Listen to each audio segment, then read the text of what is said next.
We've got Steph with Gallows on the line here on PunkRadioCast.com.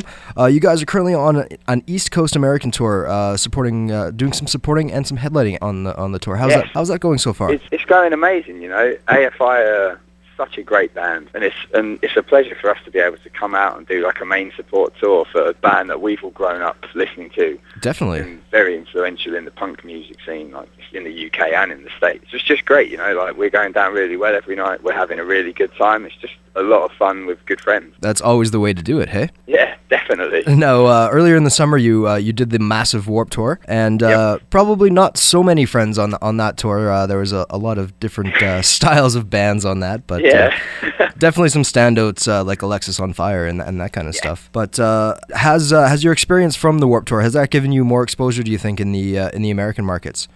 Oh, definitely. You know, like, I think for any band that's trying to break America, the only way to do it, if you're a punk rock band, is to play Warped Tour. Mm-hmm. It's a very, very difficult tour. Really hard, really taxing. You have to put a lot of work in for what feels like not a lot of return.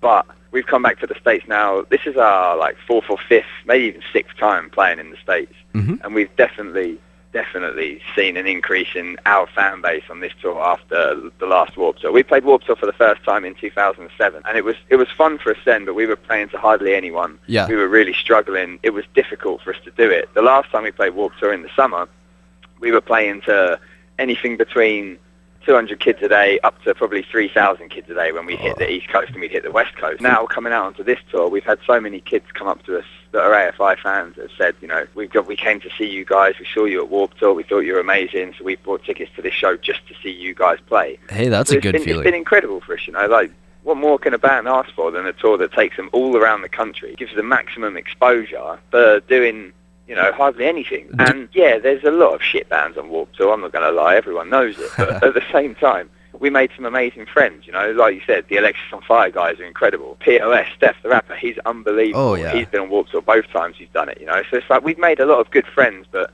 at the same time, we've had to put up with a lot of fucking terrible music. It's all part of paying the dues though, right? Exactly, that's it, you know, you got to pay your dues, and we put the work in at the beginning so that when we get there in the end, it's even sweeter. Now, you pulled off a tour with Flogging Molly, some Canadian and American dates on that in order to accommodate this AFI tour. Do you find that there's many things that when an opportunity comes up, it's exciting at the time and you're ready to get on it, and then are you guys getting a lot of offers that just escalate in greatness for touring? Definitely, you know, like the whole Flogging Molly thing was a real pain. We love those guys. We met them on Warped Tour. They're really, really great guys. We love their music. We love them as a band. We would have loved to have been able to come and do that tour with them, but sadly for us, you know, like this opportunity came up for us, you know, for us to be main support on a tour that's playing 3,000 cap rooms and be the only support band was way too much of an opportunity for us to miss out on, rather than coming to Canada to open some shows for Flogging Molly, which would have been amazing, but for us at the time, we needed to make the decision that was going to be like most beneficial to the band, and that decision was obviously to stick on this AFI run, to play the extra dates we'd been offered with them. I mean, we've had a few shows, like we've actually had to cancel going to New Zealand in February or March next year because we've been offered a tour that we just could not turn down. So, I mean, it sucks because we're having to like book shows and then cancel shows in the hope that we get to go back there again in the future. And yeah, it's difficult because I'm sure that a lot of our fans are getting really pissed off of the way we keep jumping on and off tours. But right now, we're still trying to establish ourselves as a band. So what we need to do is we need to do whatever's going to be the most beneficial for us now, so that in the future we can come and tour everywhere on our own. Oh, exactly. So it sucks that we've had to miss out on these shows, but the shows that we've got coming up, every show that we've had cancelled, the other shows that we've taken on are going to be a milestone for our band. Definitely, and you have to, like you say, you have to do what is in the best interest of getting that brand out there as well. Yeah. Now you will be down in February. You will be down in Australia playing the Soundwave Festival. Yep. What excites you most about that event?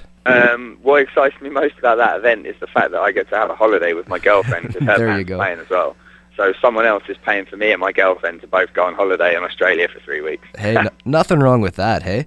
Exactly. And then not only that, you know, Alexis on Fire are down there. They're really good friends of ours.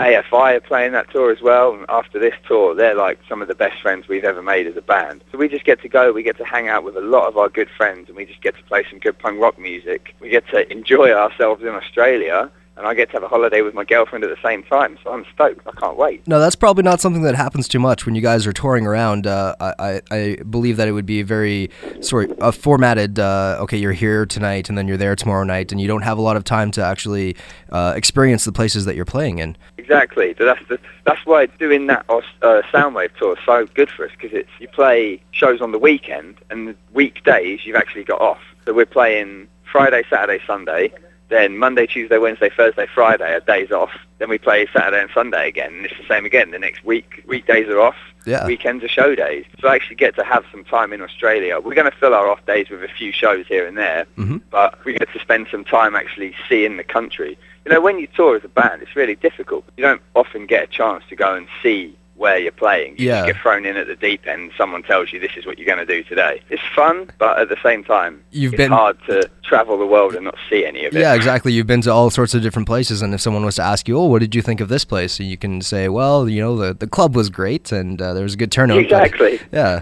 Or in Warped Tour, it's like, oh, you've been to America, how was it? Yeah, all the car parks look exactly the same. Exactly. That's about it. some good highways on the way, right? That's it. You know, I saw Highway 53, I saw a car park, I saw a field. It was awesome. If I had to get you to choose one of your favorite songs off of your most recent release, what stands out most for you? Maybe something you like to play live a whole lot, or my favorite track off that release is actually the Vulture Part 1, the acoustic track. Yeah, that's my favorite track that's one of my favorite songs I've ever written in my life. You know, like me and like Frank and I wrote that song. We wrote that song together in my kitchen. Like, we were sitting, wrote the Vulture. Then later that day, he was like, yo, I've got this melody, different way of singing it. Maybe you could work something out around it. And we wrote that. And I played that song on my 12-string acoustic, played it through once, and that was it. And as soon as we played it through, we were like, yo, this song has to make the album. Nice. The biggest change Gallows has ever done, but who gives a fuck? It sounds amazing. That's my favourite song. I think that 2 minutes of music has more passion and more energy in it than most bands out there have now. When you work for the Father, of sinners never say.